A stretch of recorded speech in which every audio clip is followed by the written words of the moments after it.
Alright, I'm back. Let's see Lyney's Back story. when our parents first died, Lynette and I were left wandering the streets.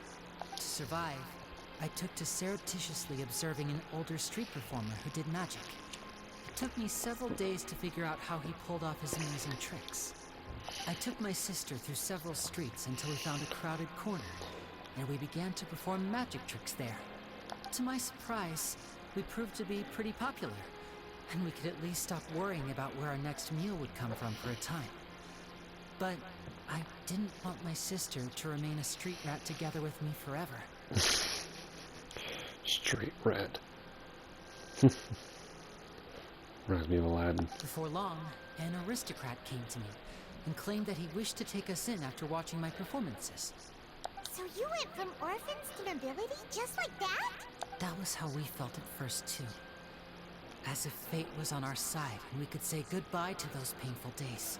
But I gradually discovered that while we were called foster children, he was really after my talent for magic tricks. He would constantly take me to all sorts of banquets to garner attention, which he would then use to expand his social circles. Using for his own means. That doesn't seem too bad either. Better than roaming the streets at any rate. It took a while for me to realize just how dark his heart really was.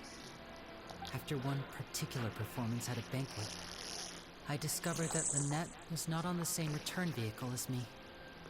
I waited a long time after we returned home, but she did not come back. I went to that noble's bedroom and asked him about her whereabouts.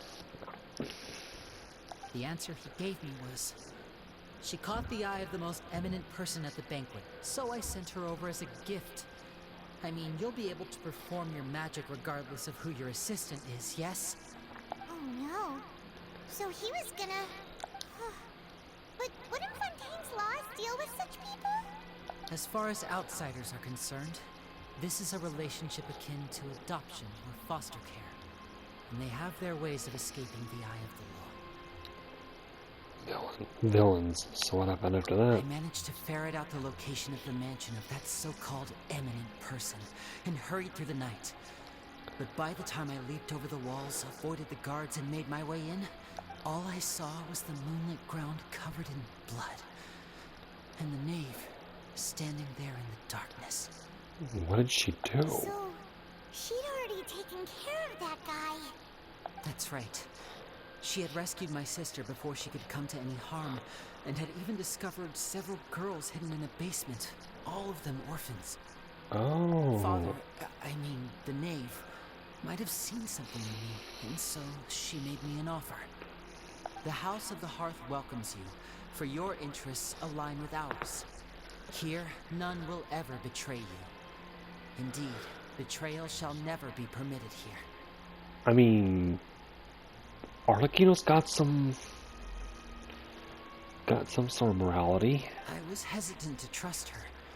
I mean, I had just been betrayed by nobles. But she was also quick to destroy the noble who had taken us in at first, giving us back our freedom. Oh, so that's how the two of you joined the House of the Hearth. That's all in the past now. The knave is after the Gnosis, isn't she? She has her own plans. She has gained permission from the Tsaritsa to first use the Gnosis's power when she obtains it. She plans to use it to find a way to break the prophecy and save Fontaine. Oh. So, she believes in that prophecy too? That's right. The whole House of the Hearth is currently working to combat that crisis. Today's case has also proven that people from Fontaine can indeed dissolve into some sort of water, thus further supporting the prophecy. Everyone at Hotel Bouffe d'été, including the knave, has their roots in Fontaine. And we will always defend our homeland.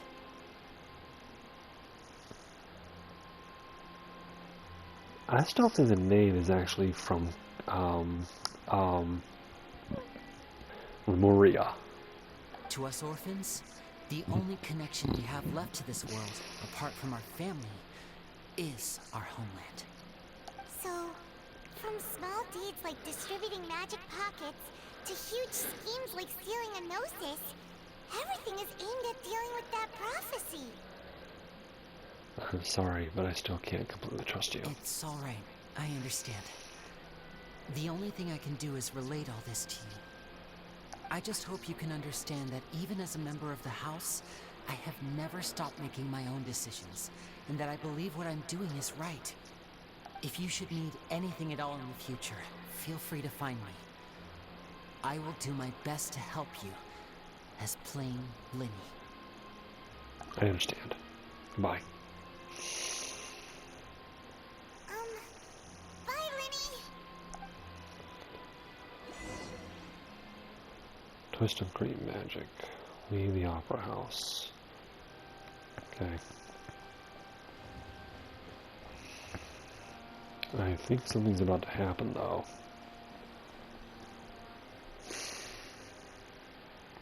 Hey, Navia. Hey there. What was with the disappearing act you pulled right as the trial ended? Were you looking for us, Navia? Well, this whole thing isn't exactly over, is it? I do feel that we're getting closer to solving the serial disappearances case, though. Don't you think so, too? Well, I'm sorry, Navia. Huh? What's wrong, my dear partner? I was really only trying to defend Lyney. I wasn't necessarily looking into the serial disappearance case. Besides, are you sure we're the ones who can crack a case that's been cold for decades now?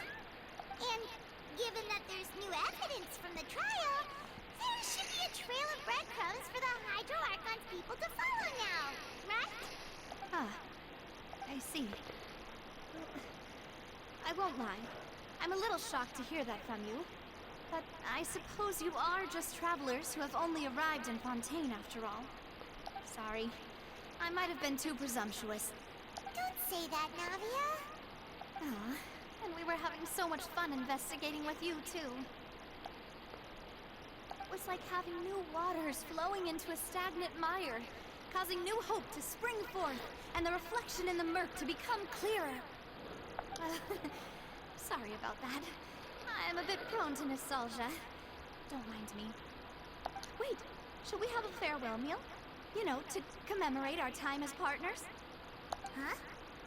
Do we really need to get that formal? Well, guess you really did treat us as partners, huh? Well, I'd just like to have a proper ending to every important memory. That way there are no regrets later. Anyway, it would just be a meal, so it shouldn't take up too much of your time. Well, if you say so, let's go have that meal then. You don't have to twist Paimon's arm. If Boss Navia's treating, kill Paimon in! Anytime there's food involved, Paimon's Oh, are... wonderful! In that case, why don't we return to the court of Fontaine and head to the Hotel de Bourg? I believe we'll make it just in time for dinner. All right then, let's have our farewell meal. Okay. Alright, we have officially finished this, so go to the workshop, not the board, okay. No. Yeah, I've already done the Wind Trace event. Wait, what is this?